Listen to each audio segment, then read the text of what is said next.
A good Sunday afternoon to everybody, and hope you're doing well today. And today in our study of Matthew, we're going to be looking at another incident where Jesus was being tested.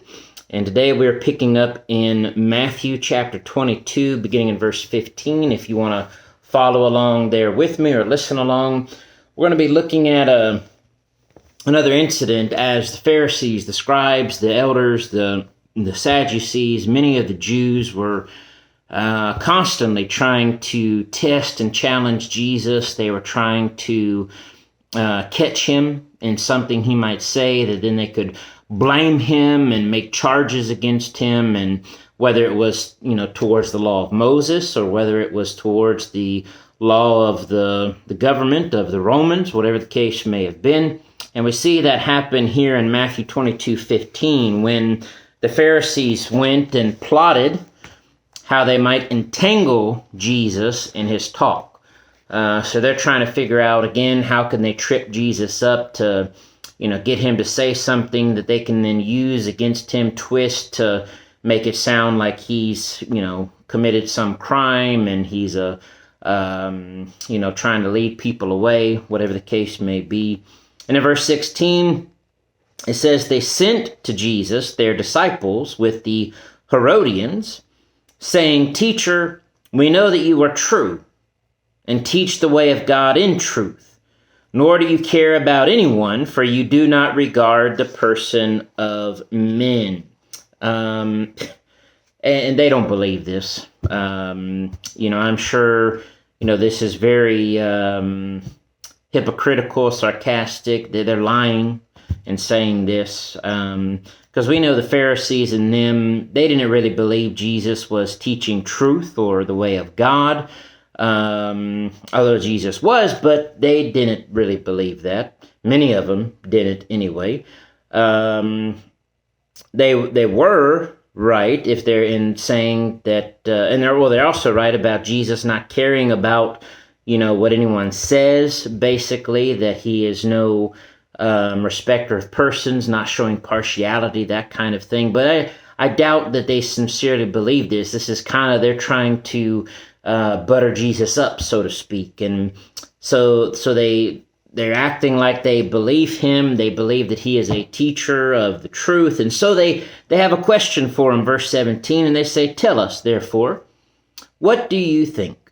Is it lawful to pay taxes to Caesar or not? So now they bring up taxes, paying taxes to the government, to Caesar, to these Romans. Is it lawful for us to do that? And so they're going to try to see if they can catch Jesus in something.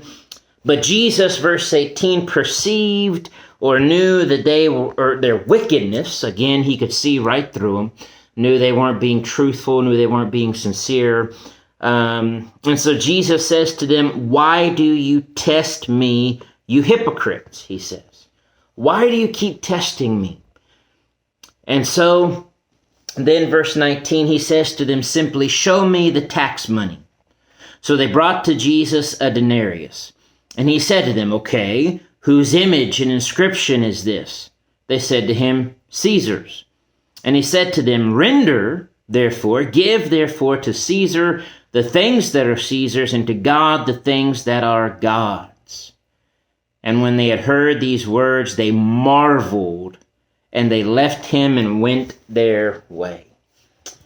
Again, it is sad how many times and how many different ways these unbelievers tried to test and challenge Jesus to get him to mess up somehow. And here he gives the truthful, honest, perfect answer, as always. And he just simply says, okay, listen, whose inscription is on, the coin? The Roman. Well, Caesar's. Well, Jesus' answer is simple. Yes, it is lawful to pay taxes.